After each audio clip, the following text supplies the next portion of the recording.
নমস্কার সুপ্রিয় দর্শক বন্ধুরা, প্রত্যেককে স্বাগত এই রূপজাহি ইউটিউব চ্যানেলটিতে।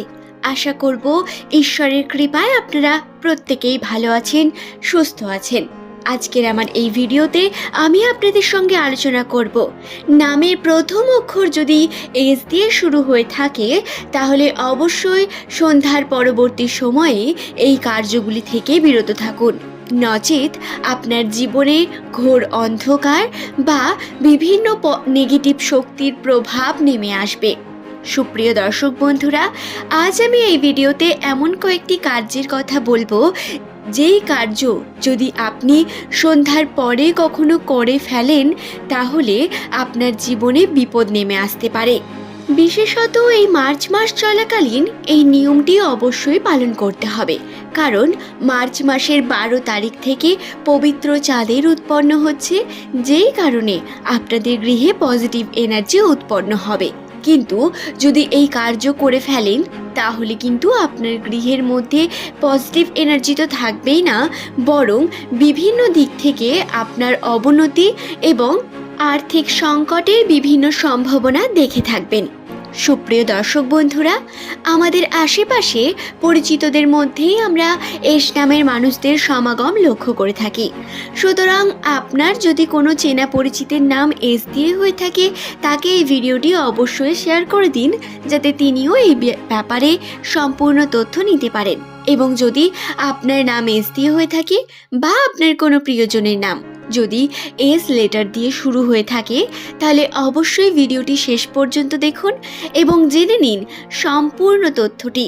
আমাদের দক্ষিণ এশিয়ার সাধারণত ভারত, পাকিস্তান এবং বাংলাদেশে আমাদের এস নাম দিয়ে নাম রাখার প্রবণতা রয়েছে। নাম আমাদের উপর প্রচুর প্রভাব ফেলে এবং নাম থেকেই মানুষের বৈশিষ্ট্য, চরিত্র, ভবিষ্যৎ এবং কর্ম সম্বন্ধে বেশ তথ্য বলা সম্ভব। এই কারণেই আজকের এই ভিডিও দ্বারা আমি আপনাদের জানিয়ে দেব আপনাদের কোন কার্য থেকে এই মার্চ মাসে বিরত থাকতে হবে। বিশেষত সন্ধ্যার পরবর্তী সময়ে এই কার্য যদি করে ফেলেন তাহলে গৃহের মধ্যে বিভিন্নভাবে নেগেটিভ শক্তির উৎপন্ন হয়, আর্থিক অভাব নেমে আসে গৃহে। তাই কোন কার্য করবেন না জেনে নিন। প্রথমে এক্ষেত্রে আমি বলবো ঝাড়ু বা ঝাঁটা। হ্যাঁ, আমরা ঝাড়ু বা ঝাঁটাকে ব্যবহার করি আবর্জনা পরিষ্কার করতে। এই ঝাড়ু বা ঝাঁটা রাখার এবং এই ঝাড়ু ব্যবহার করার বেশ কিছু নিয়ম বর্তমান, যেটা হয়তো আমরা প্রত্যেকে জানি না বা কেউ কেউ আবার মানি না। তবে এই বিষয়টি সত্যি, সন্ধ্যার পরবর্তী সময় যদি আপনি গৃহের মধ্যে ঝাড়ু লাগান তাহলে কিন্তু গৃহে নেগেটিভ শক্তি উৎপন্ন হয়।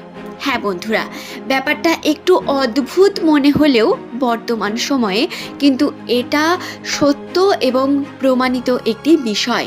এটি জ্যোতিষশাস্ত্র মনে করে এবং এই বিষয়কে হিন্দু শাস্ত্র অত্যন্ত গুরুত্ব দিয়ে থাকে। এমনকি বিভিন্ন ধর্মের মানুষেরাই এই বিষয়টি বিশ্বাস করেন। যারা পুরনো দিনের মানুষ আছেন তারা এই বিষয়কে বিশেষ গুরুত্ব দেন, কারণ অতীত থেকেই এই বিষয়টি প্রমাণিত এবং এমনটাই প্রচলিত। সন্ধ্যার পরবর্তী সময়ে কখনোই গৃহে ঝাড়ু লাগাবেন না। যদি গৃহ নোংরা থাকে তাহলে অবশ্যই সেটি আপনি মুছে নিতে পারেন। অবশ্যই আপনি আবর্জনাকে বাইরে ফেলবেন না। এই বিষয়গুলিতে খেয়াল রাখতে হবে বিশেষভাবে। এই মার্চ মাসটিতে অন্তত এই বিষয়গুলি মেনে চলবেন। দ্বিতীয়ত হলো সন্ধ্যার পরবর্তী সময়ে দান ধ্যান করা নিষিদ্ধ। হ্যাঁ, সন্ধ্যার পরে যদি আপনার গৃহে কোনো ব্যক্তি আসেন তাকে চাল দেওয়া, এই বিষয়টি অত্যন্তই অশুভ একটি ইঙ্গিত করে। এই কারণে সন্ধ্যার পরে আপনারা কোনো ব্যক্তি যদি গৃহে আসে তাকে দান করবেন না। হ্যাঁ, তবে অবশ্যই আপনি তাকে খাবার দিতে পারেন। তবে দান করা বা চাল দেওয়া বা টাকা দেওয়া এই বিষয়গুলি গৃহ থেকে করবেন না সন্ধ্যার পরবর্তী সময়ে। এমনকি গয়না গাটিকেও কাউকে পরতে দেবেন না বা অন্য কোনো বাড়ির মেয়েদের দেবেন না। আপনার নিজের গহনা নিজের কাছে রাখুন। সন্ধ্যার পরবর্তী সময়ে সেটি দেবেন না, নেবেন না। এমনকি সন্ধ্যার পরে আপনারা কাউকে ধারও দেবেন না। টাকা ধার যদি পড়ে, তার যদি খুব সমস্যা থাকে, তাহলে আপনি বিভিন্নভাবে চেষ্টা করতে পারেন, বিভিন্ন বর্তমান টেকনোলজির সাহায্যে টাকা দিতে পারেন, কিন্তু ক্যাশ টাকা সে আপনার বাড়ির নিচে দাঁড়িয়ে আছে এবং আপনি তাকে দিচ্ছেন, এমনটা যেন সন্ধ্যার পরবর্তী সময়ে না হয়ে থাকে, সেই বিষয়ে খেয়াল রাখবেন।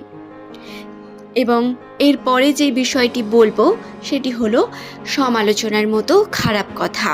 হ্যাঁ বন্ধুরা, অনেকেই আমরা যখন একসাথে বসি বা আমরা যখন একসাথে হই, অপরকে নিয়ে কথাবার্তা এবং অপরদের নিয়ে বিভিন্নভাবে সমালোচনা করা, এটি একটি মূল বিষয় হয়ে দাঁড়ায়।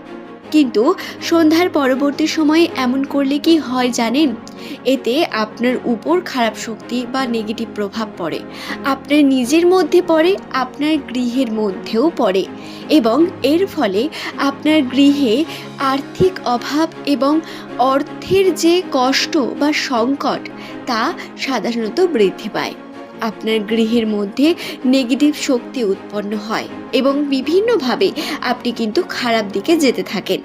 এই কারণে অবশ্যই চেষ্টা করবেন সন্ধ্যার পরবর্তী সময়ে কোনো রকম খারাপ কুসমালোচনা বা কুকথা না বলার। 5 জন মিলে বসে কোনো কার্য করবেন তো সেটি যেন শুভ হয়, সেটি ধর্মের বিষয়ে হতে পারে। আপনারা ধর্ম নিয়ে চর্চা করুন, ধর্ম নিয়ে কথা বলুন এবং সেই দিকে এগিয়ে যান, পবিত্র দিকে যান, পবিত্রভাবে থাকুন। অবশ্যই আপনাদের জীবনে উন্নতি হবে। আপনারা নিজেরাই বুঝতে পারবেন, নিজেদের মধ্যে থাকা পজিটিভ এনার্জিকে অনুভব করতে পারবেন, 100% পারবেন, এটি খেয়াল করে দেখবেন। সুপ্রিয় দর্শক বন্ধুরা, আমার আজকের এই ভিডিওর মূল উদ্দেশ্য ছিল আপনাদের সতর্ক করা। কোনো রকম কোনো আতঙ্ক বা আপনাদের ভয় দেখানোর জন্য কোনো রকম কোনো ইচ্ছা বা মনোকামনা আমার একদমই নেই। আমি শুধুমাত্র আপনাদের বোঝানোর ক্ষেত্রে এই ভিডিওটি তৈরি করছি। সুতরাং যদি আপনাদের ভালো লাগে এবং যদি আপনাদের মনে হয় এই কার্যগুলি একদম সঠিক এবং আমি সঠিক বলেছি, অবশ্যই ভিডিওটিতে একটি লাইক করে চ্যানেলটিকে সাবস্ক্রাইব করে নেবেন পরবর্তীকালে এমনই ভিডিও দেখার জন্য। এবং নিজের কমেন্ট সেকশনে নিজের মতামত কমেন্ট করে জানাতে কিন্তু ভুলবেন না। পরবর্তীকালে কোন ভিডিও দেখতে চান সেই সম্পর্কে জানাবেন। আজ এই পর্যন্তই, ধন্যবাদ প্রত্যেককে। সুপ্রিয় দর্শক বন্ধুরা, ভিডিও শেষ করার আগে আমি প্রত্যেককে ধন্যবাদ বলতে চাই, কারণ আপনারা আমাকে অনেক সাপোর্ট করছেন, অনেকভাবে ভালোবাসা দিচ্ছেন, যেটা আমি কমেন্ট সেকশনে দেখতে পাই। তাই অবশ্যই আপনাদের কাছে আমি কৃতজ্ঞ। আপনারা এইভাবেই সঙ্গে থাকুন, পাশে থাকুন। অবশ্যই আমি আপনাদের জন্য এমন তথ্য নিয়ে আসব।